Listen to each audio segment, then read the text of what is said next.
49 అంటే సంతానం, 49 అంటే సంతోషం. 39 ఆంధ్రప్రదేశ్ తెలంగాణ. నమస్తే రమగారు. నమస్తే జయ.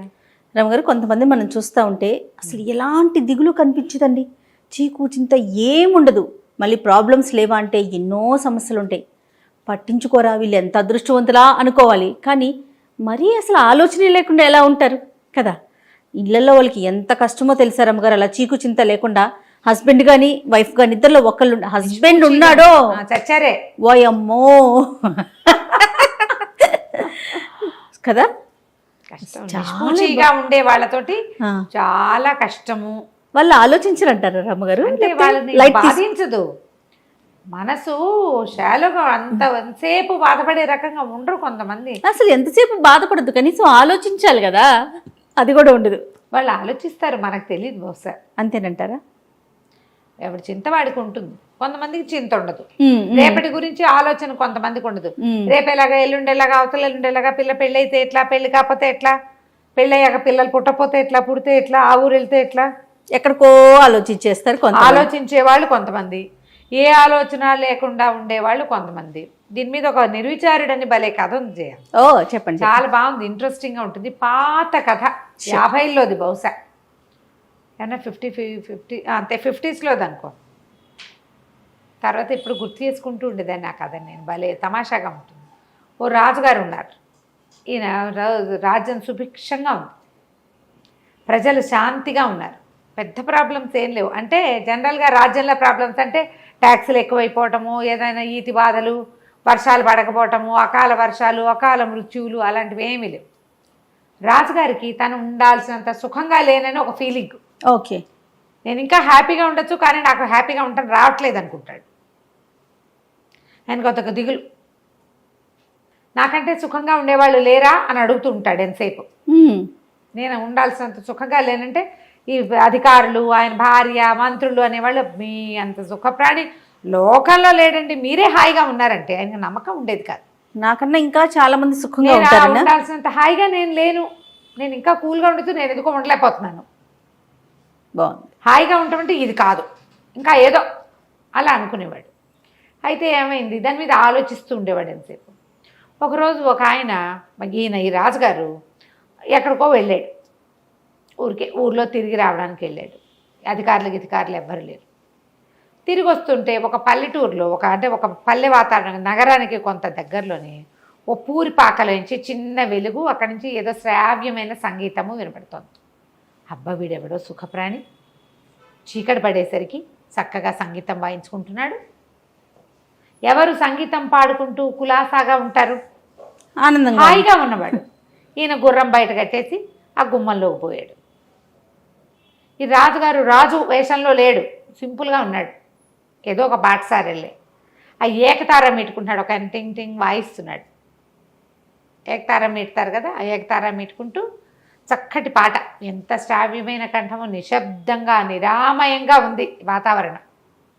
ఆ ఇంట్లో ఎవ్వరూ లేరు, పేద పూరి గుడిసె, ఓ మూల ఓ పొయ్యి ఉంది, ఏవో గిన్నెలు కనపడుతున్నాయి, ఓ చిన్న కుక్కి మంచం ఒకటి ఉంది కూర్చోడానికి వీలుగా, ఓ చాపేసుకుని గుంజ కానుకుని కూర్చుని ఏకతార మీటుకుంటూ పాడుకుంటున్నాడు.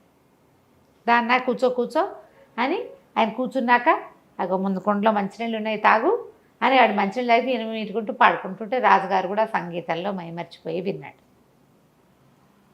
ఎవరు ఏమిటి అని కనుక్కున్నాడు.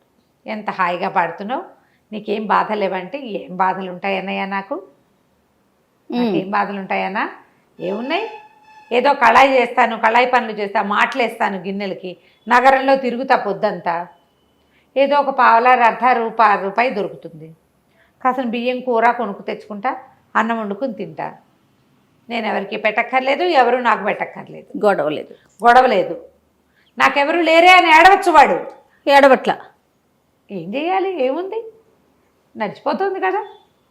అన్నం తిన్నాక ఇంకేముంది, వెంటనే నిద్ర ఏమీ రాదు, ఏదో సంగీతం చిన్నప్పటి నుంచి పాట పాడుకునే అలవాటు, ఏకతారా పెట్టుకుని పాడుకుంటుంటే సంతోషంగా ఉంటుంది, హాయిగా నిద్ర పడుతుంది, ప్రశాంతంగా ఉంటుంది అన్నాడు. రాజు ఆశ్చర్యపడి, ఊరిని వాడికి దొరికే పావలార్థకే వీడు ఎలా హాయిగా ఉన్నాడు, ఏమో నాకు అన్నీ ఉన్నా నేను హాయిగా లేను, నిర్విచారంగా ఉన్నాడే వీడు, వాడు ఎంతైనా ఏడవచ్చు, నాకు పావలాయే వస్తుంది రూపాయి రావట్లేదని ఏడవచ్చు, పోనీ రూపాయే వస్తుంది 10 రూపాయలు లేవని ఏడవచ్చు, నాకెవడూ లేడు, నన్ను పట్టించుకునేవాడు లేడు, నన్ను చూసేవాడు లేడని ఏడ్చేవాళ్ళు లేరా ఇప్పుడు? అదే కదా. అన్నీ ఉన్నా సరే మా అమ్మ లేదు, మా నాన్న లేడు, నన్ను కనుక్కునేవాళ్ళు లేరు, అందరూ నన్ను అజాపజా కనుక్కోవట్లేదు అని ఏడుస్తూ ఉంటారు. అవును. రాజుగారికి అన్నీ ఉన్నా ఏదో కష్టం. నేను ఇంత నిర్విచారంగా ఉండలేను, నేను ఇలా హాయిగా నా దారిని నేను పాట పాడుకుంటూ పడుకోలేకపోతున్నానే. సరే వీడికి ఇది కట్ చేసి చూద్దాం, వీడు ఏం చేస్తాడో అని మర్నాడు ఆ రాత్రి వెళ్ళిపోగానే ఊళ్ళో ఎవ్వరూ మాటలేయించద్దు, కళాయి పెట్టించద్దు, అవన్నీ పనులు కోటలోనే అవుతాయి, రోడ్డు మీద తిరిగేవాడికి పని ఇవ్వద్దు అని టంకేయించాడు. వాడి ఆయన తెలివి. మర్నాడు ఈ కళాయి పోసేవాడు ఊరంతా తిరిగాడు, ఎవరు పిలవల, కళాయి ఎవ్వరూ పిలవల. పని లేదు, ఏం చేస్తాం? తిరిగి వస్తూ ఉంటే ఇంటికి ఒక ఆయన, ఒక పెద్ద మనిషిలాగా ఉన్న ఆయన పాకెట్లో నుంచుని గొడ్డలు పెట్టి పేళ్ళు కొట్టుకుంటున్నాడు.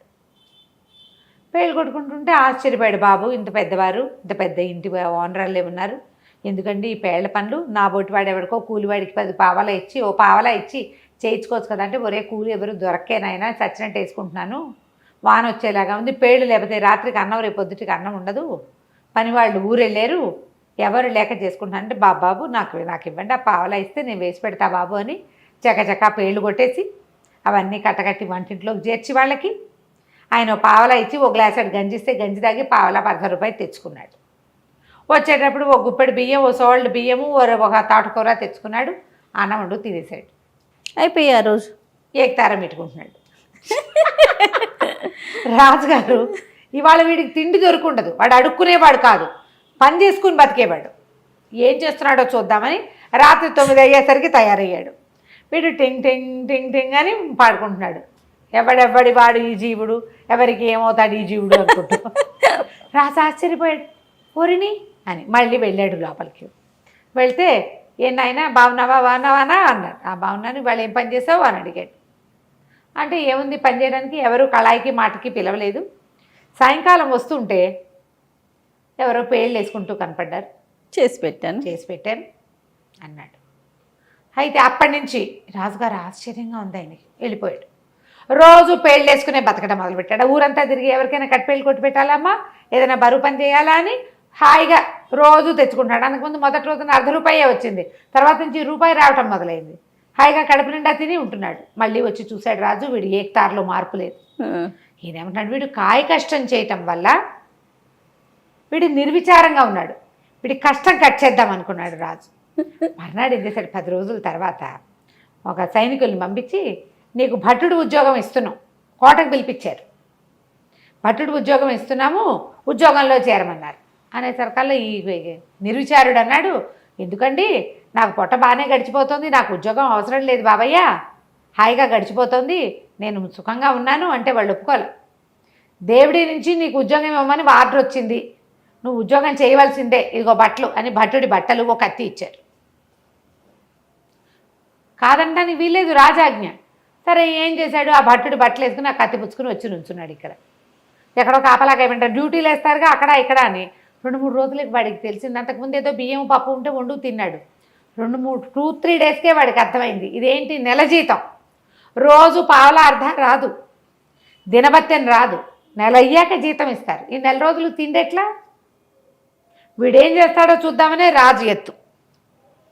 ఏం చేశాడు, ఒక కమ్మరాయన దగ్గరికి వెళ్ళి, రాజుగారు తన కత్తి ఇచ్చారు కదా, ఈ సైనికులకి కత్తిస్తారు, ఒక వర కత్తి ఉంటాయి, ఆ కత్తిని కుదవబెట్టాడు ఆయన దగ్గర. కుదవబెట్టి వ్యాపారి దగ్గర ఆయన ఏం చేస్తాడంటే, వ్యాపారి కత్తులు వాళ్ళకి వీళ్ళకి రెంట్కి ఇస్తాడు. తనకి దినవారీ ఓ పావలా వచ్చేలాగా ఏర్పరచుకున్నాడు. ఆ పావలాతోటి ఒక గుప్పెడు బియ్యం కొనుక్కుంటాడు, ఏదైనా ఒక కూర కొనుక్కుని వంట చేసుకుంటాడు. ఈ ఊర ఖాళీగా ఉంది. మొదట్లో 2 రోజులు తెలియదు, 3వ రోజు పరకాయించి చూస్తే ఎవరికైనా తెలిసిపోతుంది. అందుకని ఏం చేశాడు, ఒక వడ్రంగి స్నేహితుడు ఎవరో తెలిసిన వాడు ఉంటే, అన్న ఇందులో పట్టేందుకు ఒక కత్తి చేసి పెట్టమని చేయించుకున్నాడు. బయట నుంచి చూస్తే పిడి ఉంటుంది, కత్తి ఉందనే అనుకుంటారు, కానీ అది కొయ్య కత్తి. తెలివితేటలు చూడండి. 4 రోజులు గడిపేశాడు. 20 రోజులు గడిచింది, 25 రోజులు. రాజుగారికి ఆశ్చర్యం వేసింది. ఓ రోజు రాత్రి వచ్చాడు చూద్దామని. వీడు టింగ్ టింగ్ వాయించుకుంటున్నాడు, పాడపాడేస్తున్నాడు నిర్విచారంగా. రాజు ఆశ్చర్యపోయాడు, ఎట్లా వీడు చేస్తున్నాడు, ఇప్పుడు వెళ్ళి అడగలేడు. అందుకని ఏం చేశాడు, ఓహో వీడు ఊరికే సైనిక వృత్తి ఇచ్చాం వీడికి, వాడు అక్కడ ఇక్కడ ఊరికే ఉంచుంటాడు పారా హుషారు అనుకుంటూ. వీడికి పెద్ద పని చెప్పాలి. రక్తం చూడలా వీడు, ఆ. వీడు యుద్ధ సైనికుడు కాదు, వీడికి నెత్తురు చూపించాలి. వీడికి అప్పుడు వీడి సుఖమంతా పోయి భయం వేస్తుంది వాడికి. అసలు అంత కక్ష ఏంటో రాజుకి తనకంటే వాడు హాయిగా ఉన్నాడనే విషయాన్ని ఓర్చుకోలేకపోతున్నాడు. రాజే. మనమైనా అంతే కదా జయ, మనకంటే అవతల వాళ్ళు హాయిగా ఉన్నారని అనిపిస్తే ఆ. మంటగా ఉండదా? కానీ అలా కక్ష సాధిస్తారా? మనకు అవకాశం లేదు, రాజుకి అవకాశం ఉంది.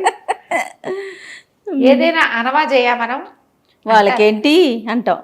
సాధారణ రమ్మగారు ఈ డ్రెస్ ఎంత నచ్చినా సరే ఈ డ్రెస్ నీకు సూట్ కాలేదు, అలా ఉంటే బాగుండేది, ఇందులో ఈ పువ్వు లేకపోతే బాగుంది, ఏదో ఒక వంకి ఓర్చుకోలేనితనం ప్రతి మనిషికి 100% ఉంటుందండి. అవకాశం వచ్చినప్పుడల్లా ఆవిడ అట్లా ఇట్లా వేరే ఒక రూపంలో అయినా అనేసి ఆ కక్ష తీర్చేసుకుంటూ ఉంటారు. రైట్. మనుషులు కదా, మనుషులకు అలాంటివే ఉంటాయి భావాలు. వాటిని అరిషడ్ వర్గాన్ని జయించలేం మనం. రాజుగారు అసలు జయించలేము. ఏం చేశాడు, మర్నాడు ఒక ఖైదీకి ఉరిసి ఇది ఉంది, మెడకోసేయాలి వాడిది, ఏమనాలి దాన్ని, ఊరి శిక్ష, తల ఉత్తరించటం, నరకటమే, మెడ నరకటం తలారి పని.